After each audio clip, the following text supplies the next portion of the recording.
전 세계에는 6개의 디즈니 리조트가 있습니다. 그중 미국 LA 인근에 위치한 애너하임에는 세계 최초의 디즈니랜드가 있죠. 이곳에는 2개의 테마파크가 위치하고 있는데요. 하나는 디즈니랜드, 다른 하나는 디즈니 캘리포니아 어드벤처입니다. 이번 영상에서는 바로 이곳 애너하임 디즈니랜드 추천 놀이기구 탑 10을 정리해봤습니다. 전 세계 테마파크 40여 곳을 200분 넘게 쏘다닌 자칭타칭 테마파크 덕후의 추천이니까 믿고 보세요. 참고로 디즈니랜드에 처음 가시고 무엇이든 잘 타는 분들을 기준으로 정리한 순위입니다. 놀이기구를 잘 못하는 분들을 위한 순위, 그리고 각 놀이기구별 팁과 정보도 곳곳에 들어가 있으니까 꼼꼼하게 끝까지 보세요. 그럼 시작합니다.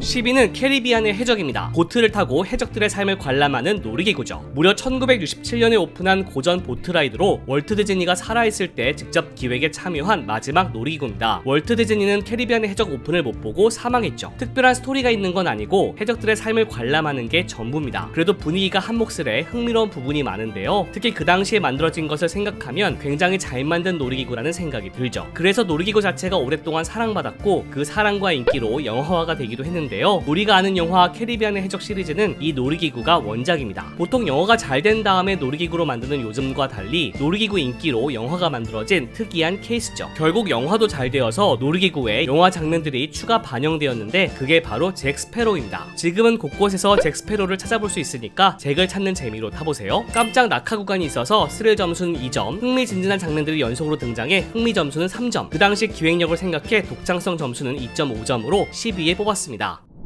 9위는 헌티드 맨션입니다. 천천히 움직이는 차량을 타고 유령의 저택을 관람하는 놀이기구죠. 헌티드 맨션 또한 1969년에 오픈한 디즈니랜드의 고전 어트랙션 중 하나입니다. 천천히 움직이는 차량을 타게 되는데 차량이 줄줄이 이어져 있는 것이 특징이죠. 헌티드 맨션에서는 이 차량을 둠북이라고 부르는데요. 우리나라 말로는 죽음의 열차 정도로 이해하면 됩니다. 999명의 유령들이 살고 있는 저택 내부를 관람하는데 우리가 1000번째 유령이 될 수도 있다는 스토리로 채워지죠. 첫 시작은 프리쇼로 스트레칭룸이라는 공간에서 진행됩니다. 천장이 길게 늘어나는 이상한 방인데 방이 늘어나면서 그림 속 숨은 섬뜩한 비밀들이 드러나죠. 그 방을 나오면 드디어 둠북이에 탑승하게 되는데요. 유령들은 실제 유령처럼 반투명하게 등장합니다. 그 기술의 비밀은 제가 별도 영상으로 만든 적이 있으니까 궁금하다면 고정 댓글 속 링크를 확인해보세요. 유령 신부, 햇박스 고스트, 히치하이킹 고스트 등 특색 있는 유령들을 만날 수 있습니다. 재미있는 건 가을과 겨울에는 크리스마스의 악몽으로 테마가 변경된다는 점인데요. 해서 크리스마스의 악몽을 좋아한다면 가을과 겨울에 방문해 타보는 게 좋습니다. 분위기 자체가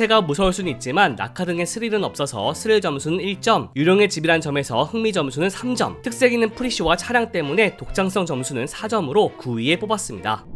8위는 빅선더 마운틴 레일로드입니다. 탄광열차를 타고 질주하는 롤러코스터죠. 360도 돌거나 뒤집어지는 구간은 없지만 은근히 격렬한 롤러코스터입니다. 그래서 놀이기구 잘 타는 분들에게는 적당히 재밌고 잘 못하는 분들은 조금 놀랄 수 있는 놀이기구죠. 1800년대에 가상의 산 빅선더 마운틴에서 금이 발견되었고 탐욕스러운 광산 회사가 무자비하게 탄광을 개발하고 열차를 만들어 산을 건드렸다는 설정을 가집니다. 그러나 그 산은 원주민들 사이에서 신성한 산으로 여겨졌고 결국 저주를 받아 큰 지진이 일어나 폐광이 되었다는 이야기죠. 세월이 지나 우리가 그 버려진 폐광 안을 질주하는 롤러코스터를 타게 된다는 겁니다. 사실 이 스토리는 현장에서 잘 드러나지 않는데요. 이 정도 배경만 알고 타도 다른 사람들과 다른 재미를 느낄 수 있을 겁니다. 디즈니랜드 내에서는 꽤 스릴 있는 편이라 스릴 점수는 4점, 스토리는 재밌지만 잘 드러나지 않아서 흥미 점수와 독창성 점수는 각각 2.5점을 주어 8위로 정해봤습니다. 7위는 미키와 미니의 런어웨이 레일웨이입니다. 만화 속으로 들어가보는 아주 신기하고 아기자기한 다크라이드죠. 이 놀이기구는 우리가 만화 속 세상에 있는 영화관에 들어가는 것으로 시작합니다. 이 영화관에서는 완벽한 소풍이란 제목의 미키와 미니 주연의 영화가 상영되는데 우리가 그걸 보러 간다는 설정이죠. 놀이기구를 본격적으로 타기 전에 우리는 그 영화를 실제로 보게 되는데요. 다만 영화 속 내용 때문에 스크린이 찢어지게 되고 우리가 그 만화 속 세상으로 들어가게 됩니다. 그 안에는 구피가 운전하는 기차가 놓여있고 우리가 그 기차를 타면서 본격적인 탑승이 시작되죠. 이 놀이기구는 3D 안경 없이 입체감을 느낄 수 있도록 설계되었는데요. 프로젝션 매핑 기술을 통해 같은 공간이 다른 느낌의 공간으로 바뀌는 그 순간순간을 경험할 수 있습니다. 디즈니랜드가 오픈한 지 70년이나 되었지만 미키와 미니가 주인공으로 등장하는 놀이기구는 미키와 미니의 런어웨이 레일웨이가 처음입니다. 그만큼 의미가 있는 어트랙션이기도 하죠. 스릴이라고 할 게 전혀 없지만 아주 잠시, 그것도 아주 조금 차량이 흔들리는 구간이 있어서 스릴 점수는 0.5점, 마법 같은 공간 연출과 입이 떡 벌어지는 프리쇼 때문에 흥미 점수는 4.5점, 독창성 점수는 5점을 주어 7위로 뽑아봤습니다. 참고로 불꽃놀이가 개최되는 날에는 저녁에 2시간 정도 운유하는 시간이 있으니까 이 시간은 피해서 방문하세요. 6위는 티아나의 바이유 어드벤처입니다. 공주와 개구리 테마의 후룸라이드죠. 이 어트랙션은 디즈니랜드 내에서 가장 최근에 오픈한 신규 놀이기구인데요. 보트를 타고 공주와 개구리 1년 후의 이야기를 보게 됩니다. 영화 공주와 개구리 이야기를 따라가는 스토리가 아니라 그 이후의 이야기를 다루기 때문에 아무 정보도 없이 타면 의아할 수 있죠. 성공한 티아나가 자기 레스토랑도 열고 지역사회를 돕기 위한 티아나 푸드라는 이름의 식품 조합도 열게 됩니다. 그리고 마을 축제를 여는데 신나는 음악을 연주할 밴드가 빠진 것을 티아나가 알게 되죠. 그래서 티아나, 악어 루이스, 마마 오디와 함께 우리가 늪지대에 있는 동물 밴드를 찾으러 간다는 스토리입니다. 이런 스토리이기 때문에 탑승하다가 보면 악기를 연주하는 수많은 동물들을 볼 수 있죠. 이 놀이기구는 생각보다 많이 적기 때문에 낮에 타는 게 좋고, 이런 이유 때문에 밤에는 대기 시간이 조금 줄어들고 일찍 마감하는 경향이 있습니다. 자리를 선택할 순 없지만 맨 앞자리에 앉으면 샤워한 수준으로 적고 뒤로 갈수록 조금씩 덜 젖으니까 참고하세요. 후룸라이드다운 낙하 구간 외에도 깜짝 놀랄만한 구간이 있어서 스릴 점수는 3.5점, 스토리와 설정 때문에 흥미와 독창성 점수는 각각 3.5점을 줘 6위에 올랐습니다. 5위는 스페이스 마운틴입니다. 어두운 공간을 질주하는 실내 롤러코스터죠. 스페이스 마운틴은 우주를 테마로 합니다. 우주를 테마로 하기 때문에 어두운 실내를 질주하는데요. 조금 과장해서 설명하면 내가 탄 롤러코스터가 어느 방향으로 꺾이고 어디에서 낙하할지 모를 정도로 그 내부가 어둡습니다. 롤러코스터 자체만 보면 360도 회전하거나 뒤집어지는 인버전 구간이 없는 가족형 롤러코스터지만 눈앞이 보이지 않아 그 스릴 정도가 배가 되는 어트랙션이죠. 그렇기 때문에 어두운 걸 싫어하거나 놀이기구를 잘 못하는 사람들에게는 굉장히 무서운 롤러코스터이기도 합니다. 게다가 공간 자체가 그다지 넓지 않다는 느낌을 갖게 하는데, 이 때문에 손이나 얼굴이 트랙 어딘가에 부딪힐 것 같다는 생각도 들어서 아슬아슬하죠. 종종 스타워즈 테마로 변경될 때도 있는데요. 영화에 등장하는 음악이나 장면들이 추가되기도 합니다. 디즈니랜드 내에서 가장 스릴 있는 어트랙션이라 스릴 점수는 5점, 어두운 공간을 질주하게끔 만든 점 때문에 흥미 점수는 3.5점, 독창성 점수는 2.5점을 주어 5위에 올려보았습니다. 4위는 밀레니엄 팔콘 스머글러스 런입니다. 스타워즈 테마의 시뮬레이터 놀이기구죠. 스타워즈에는 밀레니엄 팔콘이란 이름의 큰 우주비행선이 등장하는데요. 이 우주비행선을 직접 타보는 설정의 어트랙션이 바로 밀레니엄 팔콘 스머글러스 런입니다. 스타워즈에 크게 관심이 없어도 한번 타보면 나도 모르게 초집중하며 타게 되는 마성의 놀이기구인데요. 왜냐하면 매우 정신없게 만드는 영상과 함께 나에게 주어지는 임무가 있어서 이에 집중할 수밖에 없죠. 한 차량에 6명이 들어가게 되는데 2명씩 다른 임무를 부여받습니다. 2명은 조종을 하는 파일럿, 2명은 공격을 하는 거너, 2명은 우주비행선을 고치는 엔지니어입니다. 각각의 자리를 앉은 사람들은 자기 자리에서 빛나는 버튼들을 누르거나 당기면서 자기 임무를 수행하는데요. 그 임무를 어떻게 어느 정도로 수행하느냐에 따라 그 결과가 영상에 반영됩니다. 약간 게임 같다고 생각하면 되는데, 특히 파일럿의 경우는 어떻게 운전하느냐에 따라 시뮬레이터 자체의 격렬도가 조금 변할 수도 있죠. 자기 임무를 선택할 수는 없지만 6명이서 합의하에 조종할 수는 있습니다. 확실히 파일럿이 가장 재밌고요. 탑승할 때마다 격렬도의 차이가 있을 수 있어서 스릴 점수는 2.5점, 임무 수행에 따라 재미가 달라지는 점에서 흥미 점수와 독창성 점수는 각각 4.5점으로 4위에 올랐습니다. 3위는 메테오른 봅슬레이입니다. 설산을 질주하는 컨셉의 롤러코스터죠. 메테오른 봅슬레이는 앞서 언급한 어트랙션들과 다르게 오직 애너하임 디즈랜드에서만 타볼 수 있는 놀이기구입니다. 그래서 재미 유무, 탑승 가능 여부를 떠나 애너하임까지 갔으면 꼭 타보고 오는 게 좋은데요. 봅슬레이를 타고 설이 숨어있는 설산을 질주하는 컨셉입니다. 봅슬레이를 실제로 타본 적은 없지만 실제 봅슬레이를 타듯이 일렬로, 그것도 불편한 자세로 앉아 탑승하게 되는 게 특징입니다. 빠르게 질주하는 사이 설인이 잠깐씩 모습을 드러내기 때문에 이를 찾는 재미로 타는 것도 재밌죠. 게다가 스테이션이 2개인데요. 즉 코스가 2개가 있어서 어느 쪽에서 타느냐에 따라 속도와 길이가 조금씩 달라 느껴지는 재미 또한 달라집니다. 트랙 레이아웃 자체가 다르기 때문이죠. 무려 1969년에 만들어진 롤러코스터라 꽤 연식이 느껴지고 그 때문에 거친 느낌이 좀 강합니다. 그래서 스릴 점수는 4점, 봅슬레이 롤러코스터라는 점과 설인이 숨어있는 설상 컨셉이란 점에서 흥미 점수와 독창성 점수는 각각 4점을 줘 3위에 랭크되었습니다.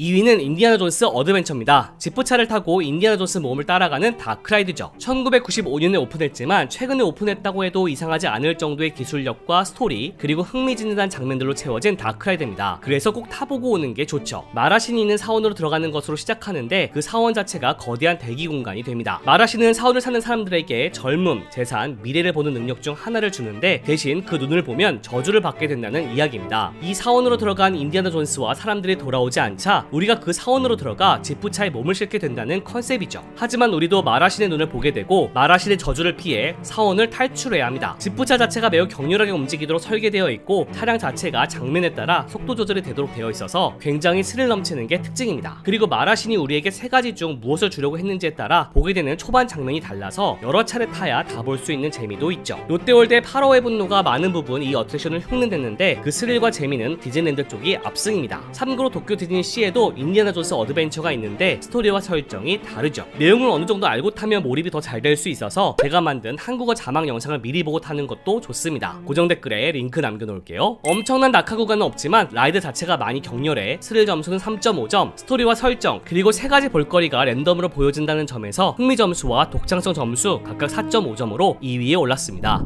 잠깐! 각 놀이기구의 예약제 난이도 그리고 놀이기구 잘 못하는 분들을 위한 추천 리스트가 곧 이어집니다. 그러니까 이 영상 끝까지 봐주세요. 1위는 스타워즈 라이즈 오브 레지스턴스입니다. 스타워즈 세계 속으로 들어가는 엄청난 퀄리티의 다크라이드죠. 스타워즈를 좋아하든 좋아하지 않든 이 어트랙션은 명품 다크라이드라고 할 수 있을 정도로 완성도가 높아 꼭 타보고 오는 게 좋은데요. 스타워즈에 그다지 관심이 없는 사람도 2번 이상은 입이 떡 벌어질 겁니다. 쉽게 설명하면 우리 편인 저항군이 있고 이 저항군을 찾아내려는 퍼스트 오더라는 빌런 집단이 있습니다. 우리가 저항군의 새 아지트로 가는 우주비행선에 몸을 실었는데 퍼스트 오더에게 납치를 당해 감금되죠. 여기까지가 설정이자 실제 놀이기구를 타기 전 경험하게 되는 프리쇼 내용입니다. 이 어트랙션은 프리쇼가 무려 3개나 되는데 그 스토리와 설정을 전달하기 위함입니다. 프리쇼가 많아서 자연스럽게 우리가 스타워즈 세계에 들어간 듯한 느낌을 받죠. 퍼스트 오더를 연기하는 캐스트들도 무례하게 우리를 대하는데 그런 연기 하나하나가 몰입감을 줍니다. 저항군이 감금된 우리를 찾아낼 작은 차량에 태워 탈출시키는데요. 이 때문에 우리가 놀이기구에 탑승하게 된다는 설정입니다. 차량에 타 거대한 퍼스트 오더 우주선 내부에서 쫓기고 탈출하는 과정을 경험하게 되는 거죠. 내용을 어느 정도 알아야 보이는 게 많기 때문에 스타워즈를 잘 모르거나 영어를 다 알아듣고 싶은 스타워즈 덕후라면 제가 만든 한국어 자막 영상을 미리 보고 타보세요. 고정 댓글에 링크 남겨놓겠습니다. 디즈니가 넣을 수 있는 기술력은 다 넣었다고 느껴질 만큼 볼거리가 다양하고 프리쇼 세계에 몰입감 주는 여러 장치들을 고려해 흥미 점수와 독창성 점수 모두 5점을 주었습니다. 일반적인 다크라이드 같지만 놀이기구 못하는 사람들은 아주 놀랄 수 있는 부분들도 있어서 스릴 점수는 3점을 주었네요. 참고로 이 어트랙션은 라이트닝 레인 싱글 패스 대상 어트랙션으로 어트랙션 예약을 하고 싶으면 요금을 추가 지불해야 합니다. 1위부터 10위까지 다시 한번 정리하면 이렇습니다. 참고로 디즈니랜드는 라이트닝 레인이라는 유료 어트랙션 예약제를 시행하고 있는데요. 각 어트랙션의 예약 난이도를 정리해보면 다음과 같습니다. 예약 난이도가 높을수록 당일 예약이 빠르게 마감되니까 이 리스트를 참고해 라이트닝 레인 예약에 도전하세요. 라이트닝 레인 제도를 잘 모르겠다면 고정 댓글에 있는 링크를 클릭해 테마파크 버프 웹진 글을 참고하시고요. 아이와 함께 가는 가족여행이거나 놀이기구를 심각할 정도로 잘 못하는 분들을 위해 탑10 놀이기구 중 탑승 가능한 것들을 추려보자면 다음과 같습니다. 놀이기구를 못하는 분들 또한 사람에 따라 못하는 종류와 정도가 다르기 때문에 일괄되게 추천해드리긴 어려워서 나름의 특징들을 적어봤으니까 참고하셔서 타보고 오세요. 사실 표시된 정도는 타야 디즈니랜드의 매력을 느낄 수 있습니다. 자, 이렇게 디즈니랜드 추천 놀이기구 탑10을 알아봤습니다. 생생한 디즈니랜드 방문기와 보다 더 자세한 팁 그리고 먹거리 추천 등이 궁금하다면 고정 댓글에 그동안 제가 다녀온 여행기 영상들을 정리해놨으니까 참고하시고요. 탑10 중 꼭 타보고 싶은 놀이기구 딱 하나만 선택해 댓글로도 남겨주세요. 오늘은 여기까지.